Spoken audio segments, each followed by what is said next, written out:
Ready, set, Welcome to the Dynasty Nerds Fantasy Football Podcast, where we discuss Dynasty strategy, rankings, and all things NFL.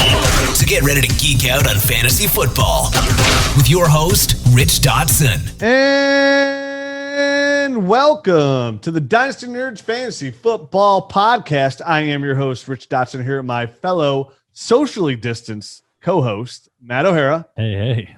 And Garrett Price. How's it going? Going good. We just felt it's best for all of us and our families if we do not get together over these next 2 weeks that we're doing shows, just to play it safe. So nobody's getting sick. COVID, that vaccine's out right around the corner. We're so close. No need as we all get together for the holidays and to celebrate our Dynasty Fantasy Football Championships to possibly get each other sick. So we are doing the show remote for this week. We'll be doing a show remote next week. And then the week after that, the week between Christmas and New Year's, like every year, we will be off that week. There'll be no Nerd Herd show. There'll be no regular show. We'll be back in 2021 to kick off all the fun shows, like the rookie redraft show, and we'll have so many other shows. This week, we're going to be recapping week 14 here a little bit, have some questions. We got some listener questions. Next week, we're going to talk about some players, the good, who was good in 2020, and who was bad in 2020 that weren't supposed to be good and who weren't supposed to be bad, and whether they're going to be buys or sells. Getting into week 14, guys, here, let's talk about a couple of little recaps. Matt Stafford's unlikely to play this week. He's got some rib injuries. So if you're in the playoffs and you got guys out there, well, actually, what do you got? Marvin Jones? I would say I've had to start Marvin Jones a couple places in some deeper leagues, and he's been fantastic. So that does hurt that, but you're right. Other than that, it's him and maybe Hawkinson. But Hawkinson's still a safety net for any backup quarterback. That's what I'm thinking. That's the only other one that would maybe be affected by that. So he's got the rib injury. He might be out. Deebo Samuel likely to miss the rest of the season with a hamstring injury. He just cannot stay healthy. Hurts my Scott Fishbowl team, which I did advance to the conference finals. Hopefully, I've had a really good last couple weeks, and I'm hoping the last week I had the number one scoring team.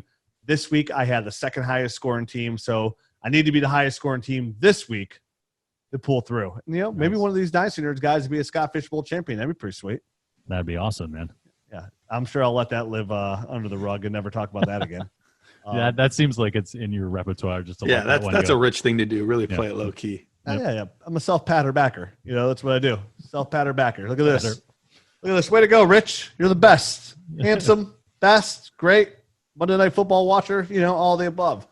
More news is just when you thought you were going to get Christian McCaffrey back in the nick of time for the playoffs, he's pulling a Deebo Samuel and he's pulling his hamstring. It's like, come on, dude, pull something else. You got other things you could pull that'd be way more enjoyable than a hamstring. So he's out. He's probably not going to play again this week. And I think for me, in our old stakes, our 17-year-old league, Matt, I played the guy who had Christian McCaffrey. Now, granted, he had Austin Eckler and James Robinson, so he wasn't in the worst place. But he also had Christian McCaffrey, who averages 30 points per game, so he couldn't play him. So a lot of people were probably, if you're able to pull through, we're hoping to have Christian McCaffrey come back, and he didn't come back. And look at where you are now, right where you were all year long. So, what are you going to do? So did you end up pulling out the win in that one? I actually didn't check that league. I did. Nice. I got the W. It was man. great. I pulled through. When I went all in with my running backs of having Saquon Barkley and Joe Mixon. They've not been there all year. So I've been riding with Duke Johnson and Melvin Gordon.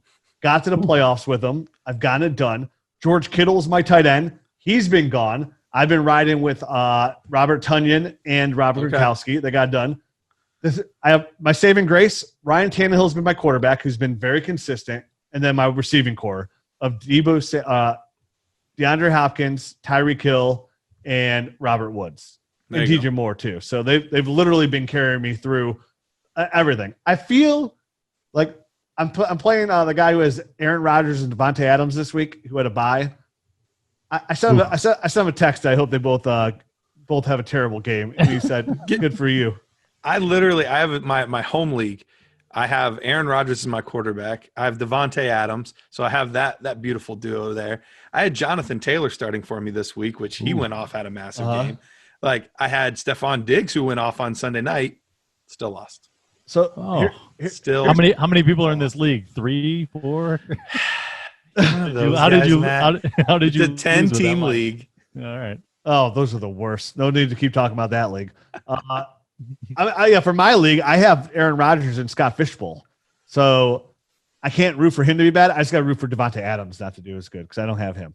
There you go. I want to be honest with you, if I had to pick between winning our old league, Matt, or the Scott Fishbowl, I never thought I'd say this, but I'm taking the Scott Fishbowl. Oh, What? Yeah, dude. No way. Listen, I know my It is name. prestigious. he Yeah. just big timed us. Hey, Yes, he sure did. winning that and get my name on the trophy is one of the most important things I could do in life, besides live.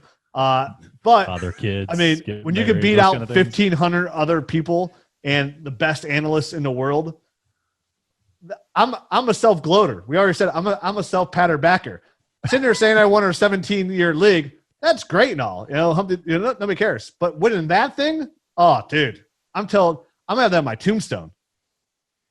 I'm gonna get eliminated Special this week. T-shirts made, everything. Oh right? yeah, I mean, just my face, Scott Fishbowl Champ is champion. here. Yeah, Champ is we should here. change this to Rich Dodson Bowl, Scott. Look at me. Look at me. I haven't even got to the semi. I haven't even got to the finals yet, and we were all excited. Let's move on. James Conner is questionable this week with a quad injury, so he might. Do you think if you have James Conner and you've been starting him, you're in the playoffs? Any of this? No, I was gonna say he's been questionable all year. It's fine. The nice part is it took team's that questionable. decision out of your hands. You don't even have to wonder if you should start him. That just makes it nice. That is, yep. There you go. I like when things are real simple on your start and sit situations. Raheem Mostert, he received an MRI on his ankle today. Outlook is unclear. Any news on that, guys? You guys hear anything? I've been busy all day. I woke up real early from going to bed at 1:30 from a late Monday Night Football game. I had to go buy a new puppy. So I've been out of the loop all day. How is the new puppy? Everything going good? Oh, she's such a little princess. Beautiful. It's another little girl. Same kind of dog as your other one, or no? Yeah. Still a little schnoodle. Yeah. Yeah. Little dog. I couldn't tell because it had darker hair. I couldn't tell if it was the same. Yeah, I didn't want to go twins. I went twins, but Danny DeVito and Arnold Schwarzenegger twins, so it's a little different, color wise. Yeah, right. Awesome. I haven't heard anything on the Raheem Mostert stuff. The rumor is that it could be the end of the season. That's the rumor behind it. It's only a couple of weeks. So maybe Jerick McKinnon won't just be on special teams this week. Yeah, I know. That's brutal. Well, somebody else got hurt too. Ronald Jones doing his best Austin Powers impersonation over there. Broke his pinky, but he can still play. I mean, it's not like he's catching anything with his good pinky anyways, right? It's like he's got 5 pinkies on his hands. I think he's getting surgery. So there is that kind of question mark going into the week, but he should be able to play, like you said, even if he does get some sort of surgery on his pinky, he should be fine. Hey, Ronald, why can't you catch any balls? Oh, I got 5 pinkies, man. Well, and clearly at this point, they don't want to play Leonard Fournette. He didn't even suit up this week. They're like, you know what, Leonard, just take the week off. Yeah, that's crazy, right? So he's inactive. He's such a good tight end. He's a top 6 tight end for sure. Well, Cameron Brake came back. That's why he's inactive. See, right. Jigs up, LF. So is it just that he's such a knucklehead and such a bad teammate that now he's being inactive on this team as well? Either that, or he had so many drops a couple weeks ago that they were like, we have enough of those with Ronald Jones. We'll put Old Man McCoy back there. We at least know he can catch it. Yeah, they're like, dude, you don't even have 5 pinkies. What the hell is wrong with you? LaShawn McCoy, I know he had like a pretty small sample size, but he looked all right catching the ball and actually getting to the outside. Yeah, so I would imagine 12 weeks of rest does that to you. Good point. He's got to rest those 32-year-old bones. Do you know if you lost your pinky, you lose 50% of the strength in your hand? I did not know that. Yeah, it's one of the most important digits you can have. What about your thumb? Well, no, then you probably lose 50% of your strength there too. Google it. So these ones. They're useless. Zero. Yeah. Not unless you're from the west side. If you're from the west side, those are very, very useful. But yeah, if the pinky has more than the thumb, that doesn't make sense. Dude, guarantee it. Google it right now. If you lose your pinky, you lose 50% of your strength in your hand. Fact. I have all kinds of useless information in my brain like that. There we go. You know what? Try to squeeze with this ring finger against your thumb. There's not much strength there, to be honest. Like you're squeezing. But then try and imagine like you're grabbing something, right? Like this, I can squeeze way harder like this. If you're watching the YouTube channel, you're getting really entertained here. Yep. Yeah. These fingers. But then if you use your pinky, you're like, oh, I'm a man. Yeah. I'm a man. I can become a superhero. put up your dukes. Like if you're like, oh, put up your dukes without your pinky, you're like, oh, I'm not hurting anybody. Look at Ronald Jones. Throw me the ball.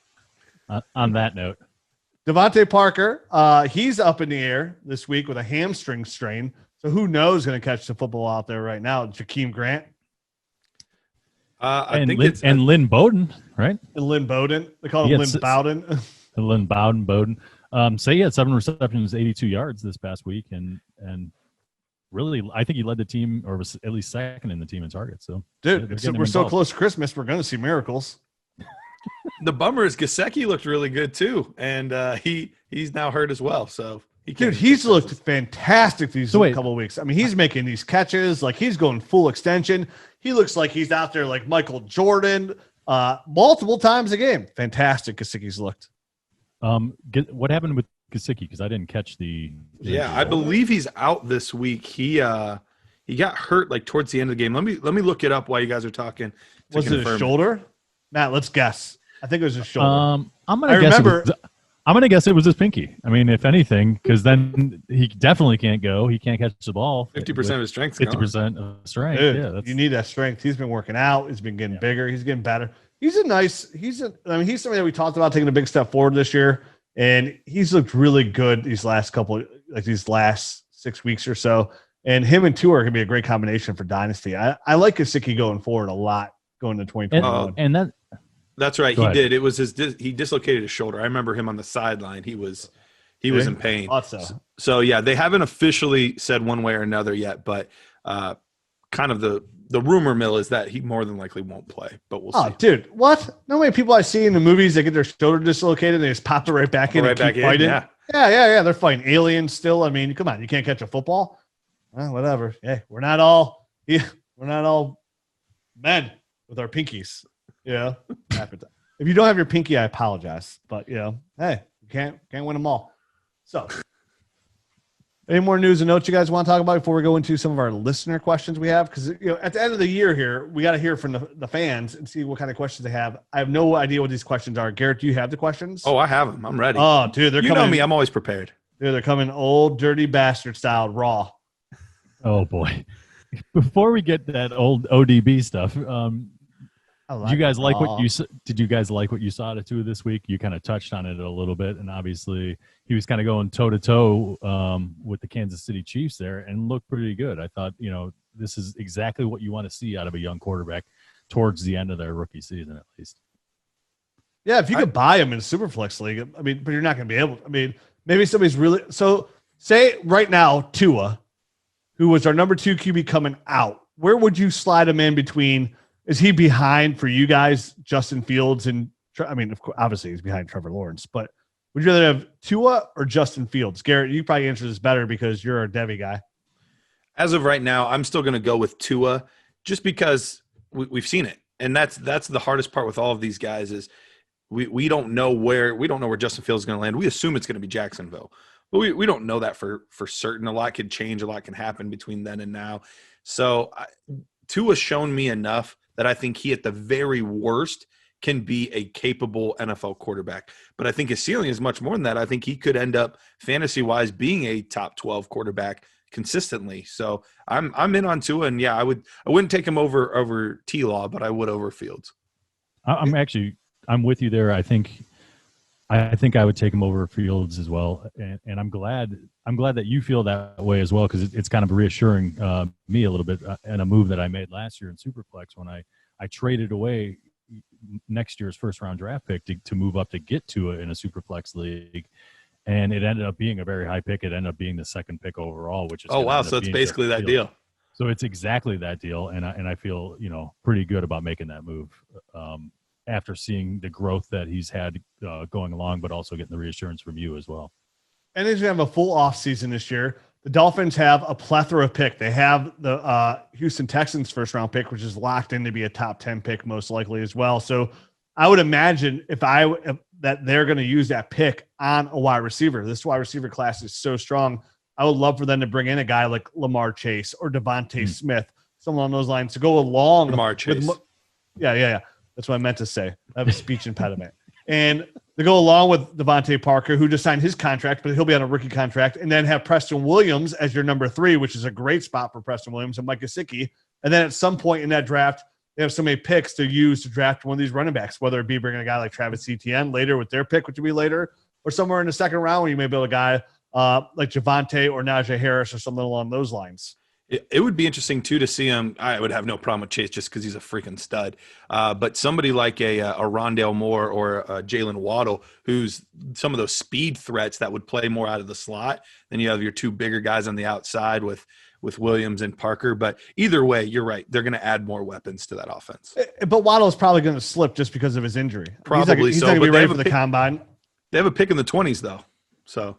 But still, I mean, when you're hurt like that, you usually slip a little bit. For how deep this class is, are you going to take, a Bateman or a Rondale Moore ahead of, or Waddle ahead of those guys who can't even practice or put anything on tape or in the field? I mean, he got hurt so early too. I'm not saying they won't. I could easily see him taking one there. I just could also see him taking, a stud offensive lineman or a stud defensive player and then taking Waddle in the 20s. Okay. Yeah. Well, Garrett, are you ready to hit us with some of these listener questions? Let's do this. At Chev Boy RD, my guy Chevin Nooney over here. What 3 players do you believe will be on the most championship rosters? What 3 players do you believe will be on the most championship rosters? I think there's one guy that is almost a lock for me, in my eyes, that has almost carried people into the playoffs if you have a decent roster, and that's Travis Kelce.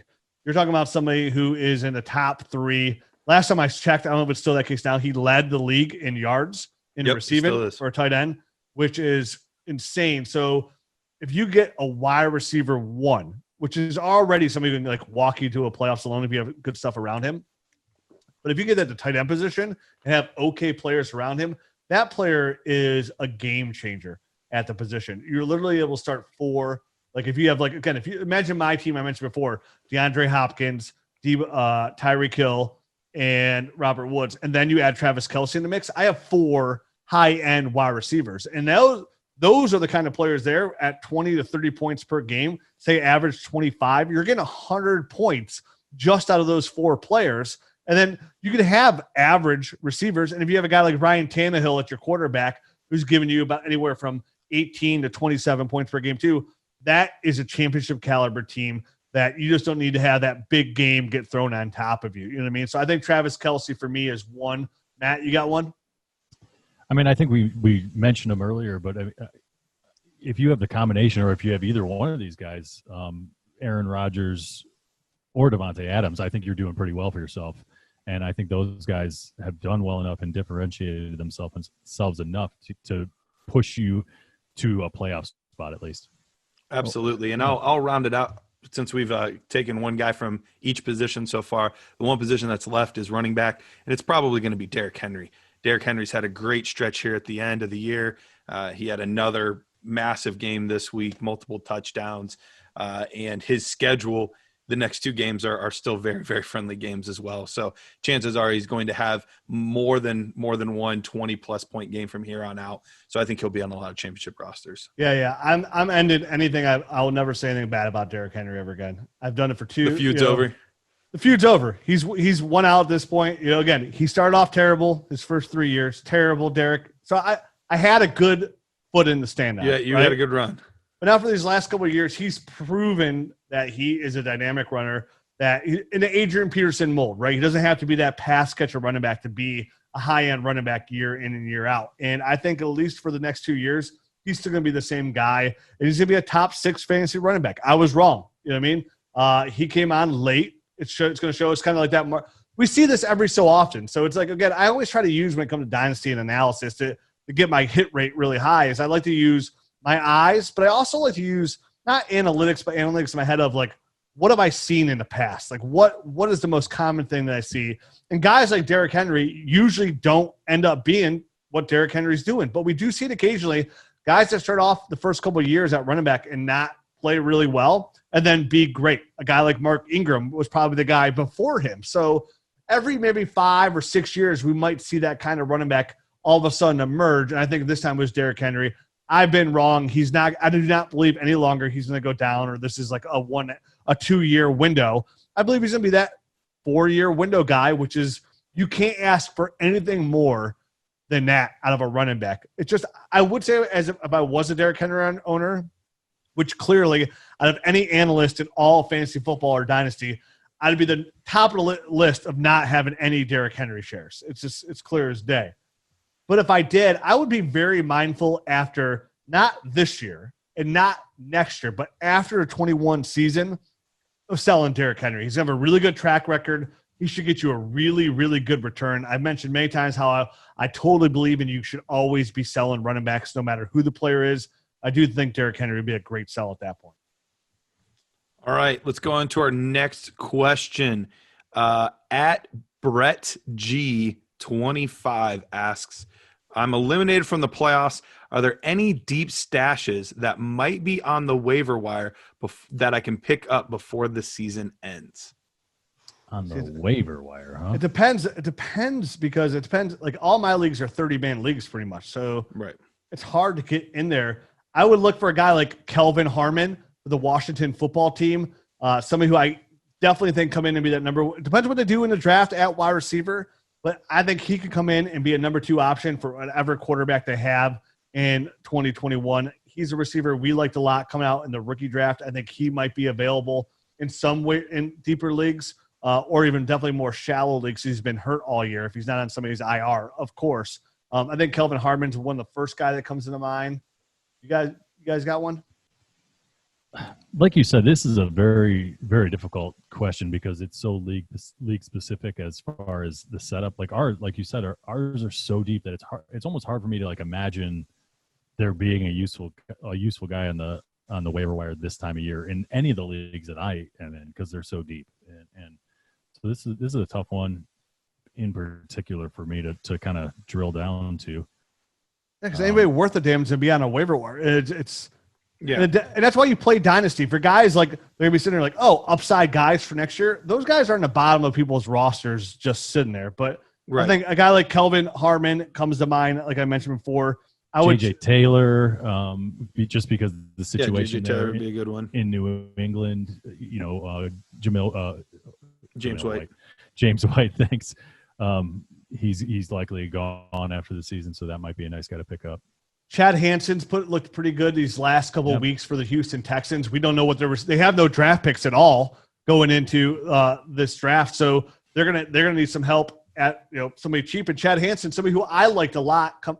A lot's a big word, but I liked his film coming out. I mean, we talked about him a lot during our rookie profile. Absolutely, we did. Yep. And he never put together, and he could be one of those slow developing players. But he's looked good these last couple of weeks. He's a deep stash at at best. He might be somebody you can pick up and get on your waiver wire as well.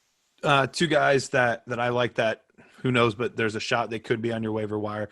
Bryson Hopkins for the Rams, with Gerald Everett potentially being a free agent and leaving this year. He would then be the number 2 tight end. They do a lot of 12 personnel. The other guy, Sammy Watkins, I know is a free agent this year. And I believe Robinson is a free agent as well, but I'd have to double check on that one. But I know for sure Sammy Watkins. So maybe a guy like Byron Pringle could potentially be a decent stash because they've committed a lot of money to a lot of different guys. I don't know that they're going to have a bunch of money to bring in a new receiver there. So it's either going to be somebody they draft or a guy that could come up like Byron Pringle. I mean, it would, a guy like Mecole Hardman might end up filling into that role as well. But sure, Pringle would be the guy that's available at this point. Right. Next. All right, on to the next question here. This is from Austin Abbott, NFL. Rank these running backs in Dynasty PPR leagues. Zeke, Akers, Swift. Zeke, Akers, Swift. I mean, given a logistic rank, I would go. I think it's really easy right now for what Zeke's done to say, oh, Zeke put him behind those guys, but I would still take Zeke first. Dak coming back next year, offensive line to be healthier next year, and they'll make some moves in the draft and free agency. It is Dallas. So I'd still put Zeke at number 1. I'd put Swift at number 2. And Akers has looked great these last couple of weeks, and the Rams are a fantastic run team, but I'm putting Akers at number 3. I want all 3 of them. And, if my team, if I'm looking for the highest upside, So that's the thing. If you're looking for the highest upside, it's Zeke. If you're looking for somebody young, it's Zeke. It's all goes back to Zeke. No matter, I'm not going to just come out here and say, oh, I'm not going to put anybody ahead of Zeke just to kind of like make noise and think outside the box. To me, it's Zeke, then Swift, then Akers. I'm actually leaning towards putting Swift first. And it is just the explosiveness. I don't see it quite as prevalent as it used to be. I know that they have offensive line issues there, and the whole team in general is just looking bad in Dallas. But there's something else going on with Zeke as well. I don't know if he lost a gear or what, but he seems to be a little bit slower and less explosive than he has been in the past. So I'm gonna notch him down just one spot. I still think he's a very special running back, and the situation there is going to get better next year. But I think I've seen enough out of Swift to put him above Zeke at this point for the long term view, and then Cam Akers will be third for me. But like you said, I think the most important thing that you said, Rich, was that you want all three of them, and so would I. I think they're all great players, and we're kind of nitpicking here. And I have to put them in order, so that's the order. Yeah, and I don't, like I said, it's for dynasty purposes, so I can't, like, if somebody's like, oh, I'm taking Swift, I'm like, well, that's kind of a shocker. You know what I mean? I think the right move in a draft is you wait on Swift, and so you take the wide receiver instead of Zeke where he would go, and then you then take then you take Swift, right? You know, that's the move. But again, if I had to rank them, that's where I'd go. What about you, Garrett? It's funny because I was going through my rankings today, and I got to Zeke, and I really struggle with where to put him, because you can make a good argument that he's still right around that 5. We talked about that 2 weeks ago. You know, where is he still in the top 5? And we kind of got to the point where we're like, probably not. He's probably a spot or 2 outside, but he's right there. And so you could easily put him around 5, but you know, you can make an argument that he could be all the way down towards closer to 10 at this point with some of these younger running backs that are coming up, giving me the extra 4 years. So it's a really tough call for me. I am going to go Swift over him. Then I'll go Zeke. Then I'll go Akers. Well, what's crazy is like Zeke, we can all admit, like it's the common talk here in Dynasty on social media is like, wow, Zeke's having a terrible year. Zeke's got all these problems. No Dak Prescott, no offensive line. Zeke's still number running back 7 overall in the year. Still running back 7 overall. He's only 25 years old. And he's got all these problems going on, but he's still running back 27 on the year because he's the bell cow back. And I think that's the one thing you got to put Merritt in as well. Like, he's the bell cow back. We don't know if Cam Akers is going to be the bell cow back. It's kind of hard to imagine Deandre Swift being a bell cow back. I think he can do it, but I always imagine that he'd have somewhat of a committee through there. So for me, the fact that Zeke is still running back number 7 on the year in PPR leagues just kind of proves that point a little bit more. I think it's more just that everybody thinks Zeke's is having this like terrible, god-awful year. It's just the problem is he's not having that Zeke year. You know what I mean? I'm not buying Zeke for his price tag, but again, I think some of that hate, I think Zeke's a really good buy opportunity at the same time, just because there's so much hate going on him. But it's more of the offseason move more than anything else. Yep, I get you. All right, let's go on to our next question here. We have Donger Metrics asks, does the usage of Stephon Diggs or does the usage that Stephon Diggs had in Minnesota, and in quotations here or in parentheses here, lack of target consistency, scare you at all about Justin Jefferson going forward, specifically regarding his ceiling? So basically, what happened with Diggs, are we worried that that same type of thing could happen with Justin Jefferson? 100% not, because Kevin Stefanski was the offensive coordinator then, right? He is now the offensive coordinator in Cleveland and head coach in Cleveland, which you could argue you should be worried about Odell Beckham, not Justin Jefferson. You want to know why? Because Justin Jefferson is doing just fine in Minnesota. He's wide receiver number 9 on the year as a rookie, and he didn't even get more than 4 targets till week 4. So, no, I'm not worried about Justin Jefferson in the least bit. We've had a big conversation about Justin Jefferson last week. If you missed the show, go back, and you can hear me just joins Matt's bad bandwagon of the love, just gushing the euphoric love I have for Justin Jefferson. So it's a different offensive coordinator. Again, teams evolve every single year. So I'm more worried about Odell Beckham than I am Justin Jefferson. And that's why I would draft Justin Jefferson significantly higher than Odell Beckham. And I would move Odell Beckham down because I'd be more worried about his situation and his target share in Cleveland. Because, again, that's the offensive coordinator that you had to be worried about Diggs. So I'm not worried about Justin Jefferson at all. You said it perfectly, my friend. I can't say it any better. Wow. It's hard for me to say anything perfectly, so that's amazing. No, we're 3 for 3. I'm not worried about it at all either. I think Justin Jefferson has cemented himself as – I mean, you could argue he's already the number one there. I know Thielen still in title is the number one, but at this point we see the writing on the wall, and by 2021 that's going to be a clear changing of the guard. But while we're on this question, Matt, interesting statistic this week came up. Stephon Diggs, not a single game below 10 PPR points this year. How about that for consistent? That's weird. Yeah. If I could be wrong about Derrick Henry, you could be wrong about Stephon Diggs. He's shown me a lot this past year in the new surroundings. No, he hasn't shown. Should we buy you a jersey? I'm not gonna. I'll throw a jersey up if you buy it for me. I'll throw it up. So I've moved him up significantly in my rankings. He is a better, and he's been much more consistent. He hasn't had any of the nicks and bruises that slowed him down in Minnesota. So I count me 1 foot onto the bandwagon.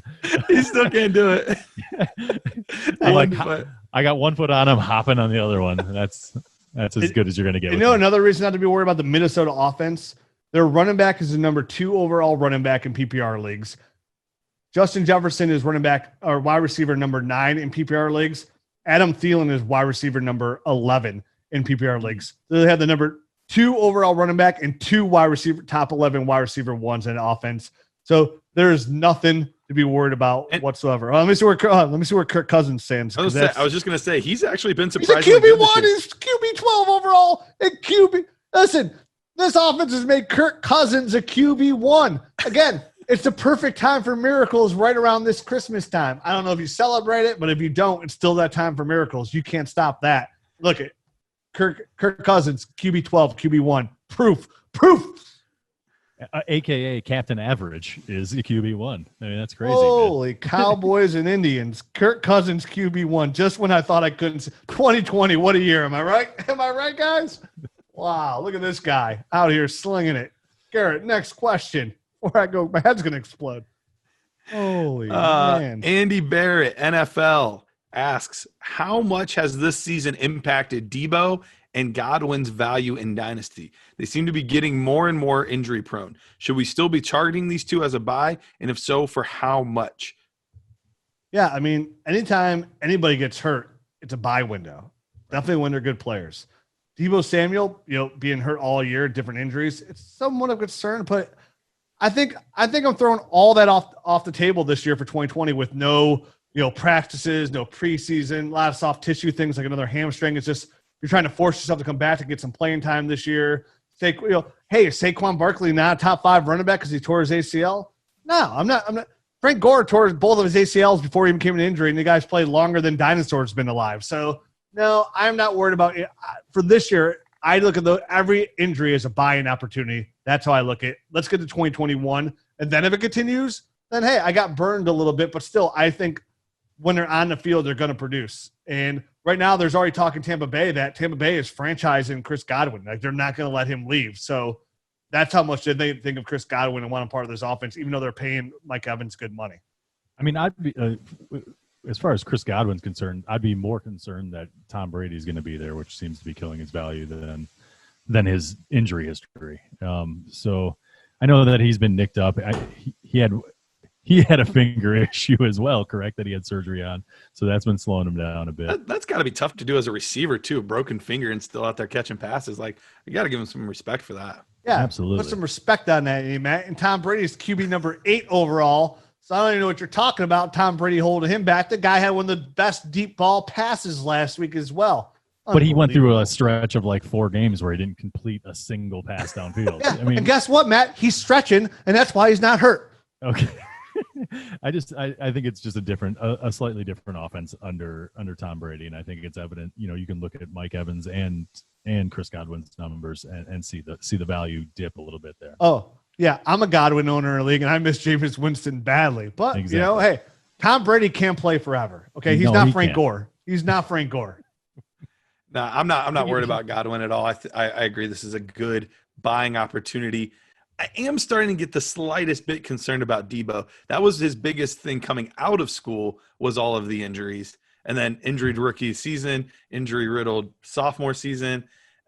It does. He's very physical. He's very physical as well, which might lend himself to more injuries. And now Brandon Ayuk is in there, and he's played really well. Playing really well. So yeah, this is going to be one of those, I guess, situations to monitor if you're a Deebo Samuel shareholder, I guess. The nice part though is close. I feel like the price is probably really cheap at the moment though, so it might be worth the risk. Yeah, absolutely. Because when he's milking there, that cow. Yeah. So I got in the video, I thought Garrett was trying to milk a cow. So I'm like, grab those udders, those Deebo udders. Look at me. You were in Amish country today. I was in Amish country today. Pulled up right next to Eli Yoder's buggies. He had 2 of those bad boys. That's where I got my dog in Amish country. Drove 2.5 hours to the Amishville, which I'm not worried about.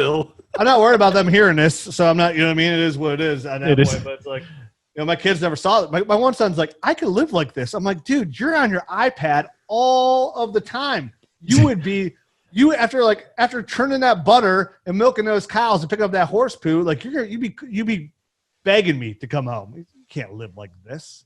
Okay, is that the same son that the other day when we came over, you were yelling at him to give the iPad back, and he was, that's the same son. Yeah. And then it was under his pillow. Yeah, that kid would be a cyborg if he could.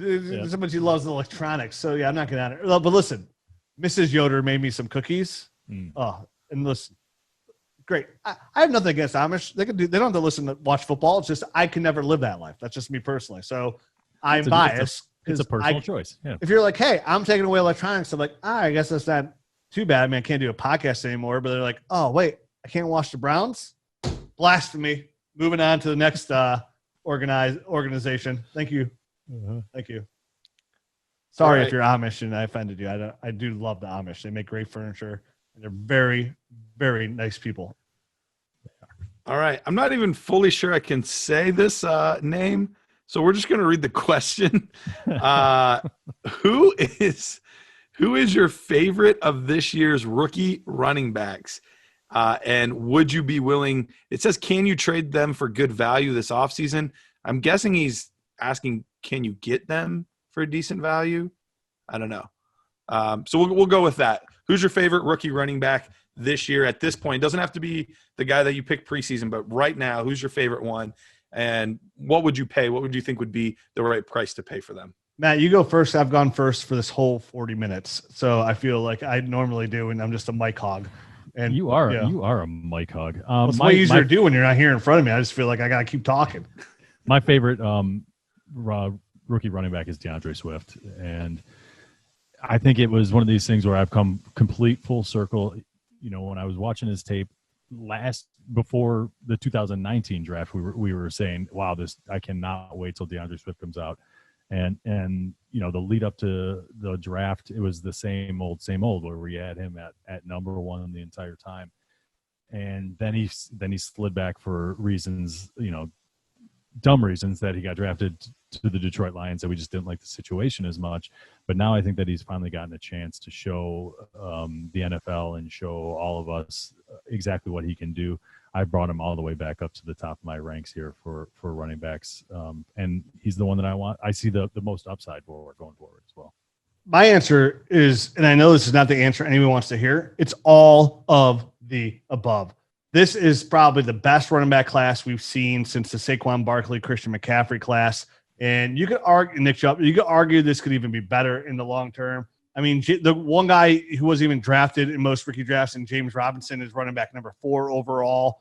You have Antonio Gibson, the guy who was drafted then, probably second to last. He's running back 10 overall. Jonathan Taylor, who we were arguing for the 1-1 to 1-2, who took a big bump for the Colts, has been absolutely dynamic since about week 7 on. He's moved himself into a running back 1 as well. He's running back number 12 overall. And then the other guys, the top 3 guys, besides Clyde Edwards-Helaire, who I would probably pick, if you still got to pick one, I'd probably still lean Clyde Edwards, because right now that you take Le'Veon Bell out of the mix, he's still getting majority of the carries, majority of the passing. I really like him with a full offseason with the Chiefs coming into next year on that 5-year deal. So I still like Clyde Edwards-Helaire number 1. But then again, the other two guys we love the most haven't even gotten their shot to be the guy yet. Technically, like J.K. Dobbins and Deandre Swift. They're going to be 2021 running back ones. So right now we're looking at James Robinson, running back 1. Antonio Gibson is a running back 1. Jonathan Taylor is a running back 1. And then Clyde Edwards-Helaire is running back 14, but he's been a running back 1 for most of the year.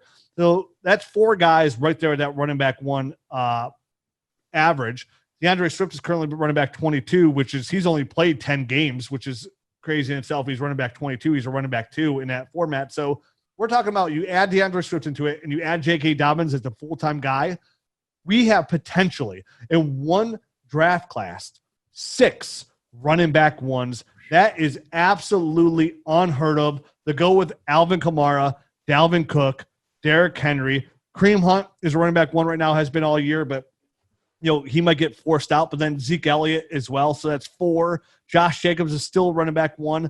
That's 5, who we looked as a running back 1. And then you're going to bring back guys, Christian McCaffrey. You're going to bring back Saquon Barkley. So that's 7 right there that aren't those rookie class. You take them, throw them on top of these rookies. There's 13 guys who I like as running back 1s. And then Travis Etienne can land with a team like the Pittsburgh Steelers, and he could be a running back 1, which is like 14. So and you didn't even mention Cam Akers, who's blown up the past few weeks. And I haven't mentioned Cam Akers, who's been blown up these last couple of weeks as well.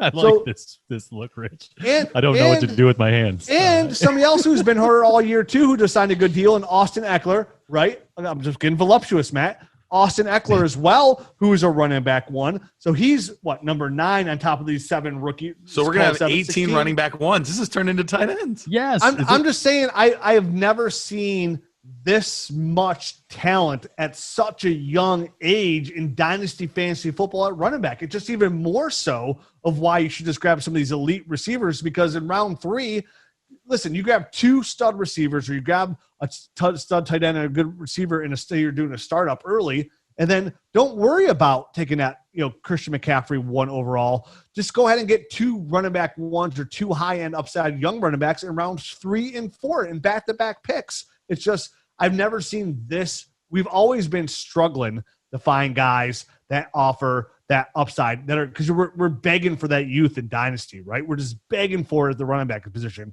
And now it's everywhere. And we didn't even mention guys like Aaron Jones, Chris Carson. We didn't even mention those guys. Mixon. We didn't even mention Joe Mixon. I mean, guys. So Rich, is it safe to say insane. that this running back class that just came in is going to change the landscape of the running back conversation for the next few years and kind of bump some guys down that we had up? For sure. Previously? For sure. And there's like you said, guys like Joe Mixon gets a bump down because his value is just not, it's too much higher than some of these young guys, or maybe that's moved. But guys, David Montgomery, I know he had the easiest fantasy schedule. We talked about this a couple of weeks ago, Garrett. You brought up he had the easiest schedule the rest of the year.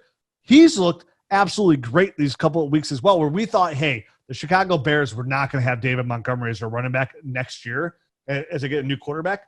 Right now, why wouldn't you have David Montgomery in there? He's running back number 9 on the year as well. And David Montgomery is an afterthought in this conversation, right? But he's still a guy who's extremely young. And again, we just talked about Derrick Henry earlier. Not every running back just comes on the scene and is instantly dynamic. David Montgomery's done that lately as well. So you're right, Matt. It's kind of changed that, when you're playing Dynasty, that changes the worth of some of the higher end guys, like the Alvin Kamaras, the Dalvin Cooks, because what you have to pay to get those guys is an arm and a leg. And it's like, okay, well, maybe I could pay a little bit less for a Cam Akers. I could pay less now for J.K. Dobbins than what it could be next year. And you can argue, J.K. Dobbins was our 1A coming into this pre-draft class. He might, out of every name we just mentioned, be the worth the least out of all those guys, value-wise. At the moment, I mean, It definitely could be. But the dude last night, I mean, he's giving safeties concussions because he's running them over. Thank you for that, by the way, too. Sandejo can't get off my team quick enough. I know, right? But yeah, this is a very good class. And we mentioned it before. And Nick Chubb. I didn't mention Nick Chubb. Oh, you didn't mention Nick Chubb? I didn't even mention. He could be a top 5 guy right now. How dare you? You see what I mean? I'm pulling them left and right. We just made 24 running back 1s. It's that good. But 21, we mentioned it before. 21 is not going to have a lot. And 22 is not going to have a lot. Right. We'll be really happy if we get 3 solid running backs out of each class. We'll be very excited. So we're going to need this.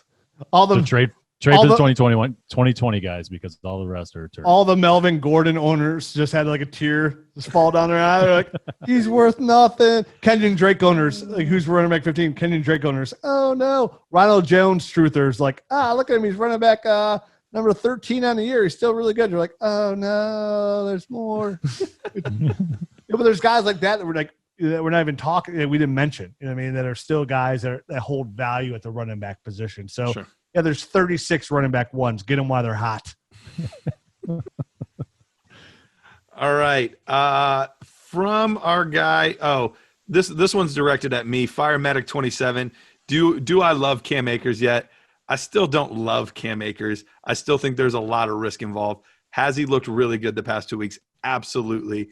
Am I more interested? Absolutely. This was something we talked about. Preseason it's the biggest risk reward guy. We're seeing the reward at the moment, but there's still a ton of risk. The holes that he was running through were massive on Thursday night. We'll see what happens when he's playing some better defenses and things like that. But my interest is definitely much higher than it was 3 weeks ago. And that's the thing. When you watched his tape, he was a guy that he wasn't the most instinctful runner and couldn't navigate through traffic very well. So it makes sense that he has a big game when these large gaping holes, because he's got a ton of athleticism For sure. And he's very fast and knows what to do in the open field with the ball. I just don't think he's creative, and I don't think he has a lot of natural running instincts. So we'll see. Time will tell whether this past week was an aberration or kind of more the norm. And they do a really, maybe they do a really good job of scheming and get him wide open spaces. Who knows? Right. All right, we got time for a couple more, but before we do, I got to give you a word, because I got to give you a word from one of our sponsors. It's almost Christmas time, and you need to celebrate this Christmas by giving a loved one something they can really use. And some of those things you might give them are, like material things that they might like for a little while and then come by the wayside. But why not give them a gift of something that can help their lives from all different aspects? And it's easy to Google what these aspects be. For me personally, it's less inflammatory in my muscles and a little bit more energy. And that's my friends at Bud's Butter CBD company. Their CBD oil helps me a lot. Putting a little of that in my coffee, the hazelnut oil. In the morning, it helps me a lot. I'm 41, but taking Bud's Butter and the CBD oil helps me feel like I'm still in my 20s. And Bud's Butter is a family-owned CBD company that specializes in farming, processing, and producing high-quality CBD products at an affordable price. Bud's Butter has been in the CBD industry since 2017. And they have a wide variety of CBD products, giving their customers a tastier way to cook and bake with CBD. Tanner and Levi Budds are brothers, owners, and longtime Dynasty Nerd listeners. They are running their largest sale of the season just for you nerds with the code NERD30. You get 30% off your Bud's Butter order with that NERD30 code. 30%. That is huge. Just in time to put a couple extra bucks back in your pocket this holiday season to give yourself some gifts, maybe for yourself, maybe like a Dynasty Nerds t-shirt. You never know. They have holiday gift baskets out of their products you can purchase as a perfect gift for your friends and family. Bud's Butter has some new products they have rolled out as well. They now have their THC-free broad spectrum tinctures and hard candies that contain 0% THC. This sale runs today. Until I know it was the 30th, but I think they're extending that as well. So check them out, budsbutter.com. That's BUDZ butter.com. Check them out today. I use it. Matt uses it. Garrett, have you tried it? Still never gave me mine. Oh, well. So that's a no. So that would be a no. I'm running low, so it's We'll reorder. Listen, right. I'm not going to see you in a couple of weeks to 2021, so things are not looking good. But my friend Tanner and Levi, I'll put a little phone call in for you. There you we might go. be feeling great too. No, a Garrett. guy So that knows a guy. I still got to get the rest of my T-shirts too. I forgot to get them last time. we'll talk about that another day. How about we talk about it next year, Garrett? Give us a couple more 2021. questions as we get through All the right, show. last We two still have a questions. nerd herd. We have a nerd herd show to do as well. We have a lot to talk about there as well. There's so We do. much to talk about. It's so much to talk Two more questions and then we'll wrap it up. This is from 83 Eric P. How do you adjust your player pick values for a 14-team league versus a 12-team league, specifically Superflex? Are picks more or less valuable depending on where they're at? Yeah, I certainly feel picks. If I'm a contender, my first round pick gets extremely less valuable. And seconds to me are even more so. Like I love to package my first and second and 14 leaguers and for a proven player, because proven players are hard to come by. And in Superflex, again, there's only 32 starting quarterbacks in the NFL, and not all those guys are good. So if you're in a 14-team league, that means your odds are starting 28 quarterbacks at any given time, which means most of the league only has 2 quarterbacks. So when I do a Superflex 14-team startup, my number one goal is try to get 3 young quarterbacks, because those guys would be worth their weight in gold down the road. I mean, if I have a guy who is just a middle of the road quarterback, let me bring a guy up here. No, he's a quarterback 1, Garrett, but a guy like say Jimmy G. No, Jimmy G. Yeah. So all of a sudden now in the league, their quarterback gets hurt, or they just want that second quarterback. You offer Jimmy G your first because you're a contender. And now they have another hurt quarterback. Nick Mullins, yeah. But then you take Jimmy G and you offer your first and second, right? Those are really good dynasty picks. You are you're making a dynamite move there. You know what I mean? Like you're making a big time move. And we just mentioned there's 36 running back 1s. So you can wait and grab those quarterbacks. And the fact that you're taking those quarterbacks in the first 3 rounds as well is pushing the draft that way. As you're forcing other people's hands by every time you take a quarterback, it's one less. Oh, I got to get a quarterback. It's super flex. So the guy who took Christian McCaffrey early or Devontae Adams early, by the time it gets back to him, he's going back-to-back quarterbacks. So there'll still be a good young influx of talent at all positions. Guys like Justin Jefferson, we mentioned. Guys like these running backs like Deandre Swift will be there a little bit later. So that's for me. My draft picks are worth way less. And honestly, even in rookie drafts in a 14-teamer, like I'm always taking a proven player over those. And then quarterbacks in Superflex, because it's supply and demand at its thinnest there in a 14-teamer. Well, and it would definitely drastically change the value of, like, if you had the 101 or 102, right, all of a sudden, like, yes, that's crazy valuable in 12-team, but now you have to pay even more to try to get up to that spot. Like, you would have to give up most of your team to get I wouldn't even sell because Trevor Lawrence, like a guy like Trevor Lawrence would be even worth more down the road. You know what I mean? That guy, he has a chance to be Pat Mahomes in a 14-team. Again, you're getting whatever you want. You're getting 2 quarterbacks and a player. So, yeah, that was going to be my exact point. I think it's weighted. If you're up high, they're very, very valuable. And once you get back towards the back end, you're basically picking in the second round. Obviously, with the Superflex edition, if you don't need a quarterback, it can still hold a little bit of value because some guys will slide. But so that's a little bit of a tricky, question, because that's very dependent on needs there. But if you don't need a quarterback, those back end first round draft picks can still hold some value.